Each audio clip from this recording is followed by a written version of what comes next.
Bismillahirrahmanirrahim. Welcome back to the platform Learn with Sharia. In today's lecture, students, we will be discussing noun and the different functions of noun. Coming towards the very first point of today's lecture, that is noun. So noun के बारे में हम कह सकते हैं that anything that is a name is a noun. यानी कोई भी चीज जिसका कोई ना कोई नाम है तो उसको हम नाउन कह सकते हैं. और noun is a naming word. Noun यानी कोई भी लफ्ज जो कि नाम देने वाला हो उसको हम क्या कह सकते हैं? नाउन. अगर इन डेफिनेशन से समझ नहीं आए, there are these words written through which we will be defining this term noun. Look at the very first word that is written हमाद. अब हमाद क्या है? नाउन है. किसी पर्सन का, किसी शख्स का क्या है? नाम है. So we can say that a noun is a name of a person. Then the word written is cat. अब केट क्या है? एनिमल है. So we can say that noun is the name of an animal. इसी तरह Peshawar represents a place. So we can say that noun is the name of a place. Next word written is hardness. It shows that a quality. So इसको हम कह सकते हैं that noun represents a quality. इसी तरह justice है, idea है. So noun represents what? Ideas. यानी noun can be the name of any idea. इसी तरह democracy concept है. इसी तरह the word running represents any state. So we can say that noun is the name of a person, an animal, a place, any quality, any concept, any idea or any state. यानी इन सारी चीजों का कोई ना कोई जो नाम होता है उसको हम क्या कहते हैं? उसको हम कहते हैं noun. अब what are the different functions that a noun plays? सबसे पहला फंक्शन जो है is the subject. सब्जेक्ट के लिए मैंने यहां पे लिखा है कि इट इज पर्सन और थिंग डूइंग, परफॉर्मिंग और controlling the action of the verb. अगर आसान लफ्जों में कहा जाए so subject is the doer of the action. यानी कोई भी ऐसा शख्स या कोई भी ऐसी चीज जो कि एक्शन को परफॉर्म कर रहा होता है, जो कि वर्ब के एक्शन को कंट्रोल कर रहा होता है, उसको हम क्या कहते हैं? सब्जेक्ट कहते हैं. अब इन एग्जाम्पल से हम समझेंगे that how does a noun functions is the subject of a sentence. Number first sentence written is the dog chased its tail. अब the word chased is a verb. Chased हमारे साथ क्या है? Verb है. And the dog is what? A noun. And the is called in यहाँ पे the वैसे article कहते हैं, but in the language of grammar we can call these articles as determinants. The dog chased its tail. अब ये जो chase है, इस एक्शन को परफॉर्म कौन कर रहा है सेंटेंस में? This dog is basically performing the action of this verb. So इसीलिए हम कह सकते हैं कि ये हमारा यहाँ पे क्या बन जाएगा? सब्जेक्ट बन जाएगा. तो ये डॉग बेसिकली, डॉग क्या है? नाउन है, लेकिन यहाँ पे इसी वर्ब के फंक्शन को वो परफॉर्म कर रहा है. So that is why we can say that a noun is functioning is the subject of a sentence. Look at the very second example. Kashif reads a book every week. अब see, Kashif is what? Again noun है. कौन सा noun है? Proper noun है. ये बाद में जानने वाली चीजें हैं, लेकिन यहाँ पे देखिए reads a book every week. अब इस रीडिंग के एक्शन को, ये वर्ब है, इस एक्शन को परफॉर्म कौन कर रहा है? काशिफ. सो Kashif becomes the subject, the doer of the action who is performing this action of the verb reading. So hence we can say that Kashif is functioning is the subject of this sentence. इसी तरह जो second function है noun का, that it can function as an object of a sentence is will. And then we have three grammatical yani grammatical objects have three different grammatical roles. Number first role is the direct object of a verb. Students याद रखें, usually MCQs noun में यहां से भी आते हैं. The examiner asks you people to identify whether it is the direct object of the verb or the indirect object of the verb or it is the object of the preposition. So these are the three grammatical roles which these grammatical objects does have. So यहाँ पे देखेंगे first role को कि the direct object of a verb कि noun कौन सी condition में verb का direct object कहलाता है. Look at these examples and try to get that concept. अब देखें the dog chased its tail.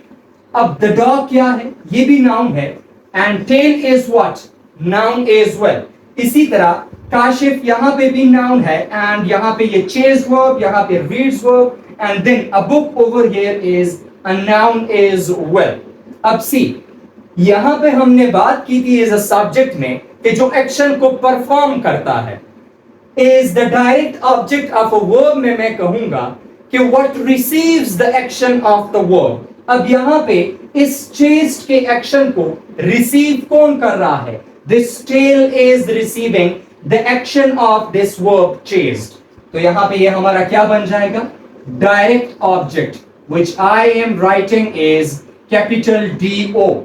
ये tail यहाँ पे ये जो noun है यहाँ पे ये direct object बन जाएगा इस verb chased का. Second example को देखें, Kashif reads a book every week. अब एक तो ये noun है and it is actually performing the action. What receives the action is this book. Reading के इस action को ये book क्या कर रहा है? Receive कर रहा है. So over here, this book is functioning is the direct object of this verb reads. I hope the point is clear. अब second को देखें is an indirect object. Indirect object किस तरह करता है function? यहाँ पे देखें the person or thing that receive the direct object of the verb.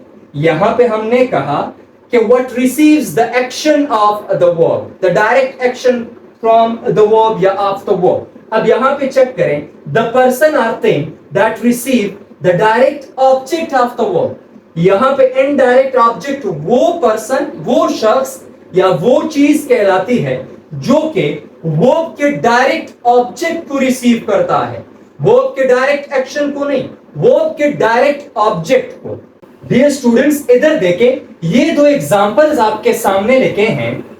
Number first is please pass Kashif the salt and the second example written is I sent the company an application for the job. अब first example को understand करने की कोशिश करते हैं and उसी में से हम अपना indirect object जो है वो identify करने की कोशिश करें. अब see please pass Kashif the salt. अब यहाँ पे verb क्या है? पास है. अब इस verb पास ने अपना एक्शन किस चीज पे लगाना है? साल्ट पे. साल्ट में जाके पास होना है किसको? काशिफ को. तो verb का डायरेक्ट ऑब्जेक्ट क्या बना? The salt. और यहां पे फिर हमने लिखा है कि that person or that thing which receives the direct object of the verb, वो हमारा क्या होता है? इनडायरेक्ट ऑब्जेक्ट होता है. सो इनडायरेक्ट ऑब्जेक्ट को मैं I capital I and O से डिनोट कर रहा हूं. दोबारा से सुने, please pass Kashif the salt लिखा है. अब सी पास किस चीज ने होना है? साल्ट ने होना है. साल्ट ने किसको पास होना है? काशिफ को. So Kashif is indirectly receiving the action of the verb pass and the salt is receiving the direct action from the verb. ये साल्ट जो है इस पास वर्ब का डायरेक्ट ऑब्जेक्ट बन जाएगा एंड इसी तरह काशिफ हमारा इनडायरेक्ट ऑब्जेक्ट बन जाएगा इसी वर्ब पास का. सेकंड एग्जांपल को देखिए students. I sent the company an application for the job. अब सेंट क्या है? वर्ब है. और सेंट किस चीज में होना है इस सेंटेंस में? एन एप्लीकेशन में. एन एप्लीकेशन में किसको होना है? कंपनी को. अब सबसे पहले sent is applying its action on this application. This verb is applying its action on this application, जो कि इस कंपनी को क्या होगा, रिसीव होगा. So the noun company becomes the indirect object of the verb sent, and ये application is sent का क्या बन जाता है, direct object बन जाता है. I hope the point is clear, and if still there is any worry, you can mention that in comment section. Next point को देखें, इज ऑब्जेक्ट्स ऑफ प्रेपोजिशन. अब नाउन किसी भी प्रेपोजिशन के साथ के बाद में अगर आता है तो वो प्रेपोजिशनल फ्रेज में आता है.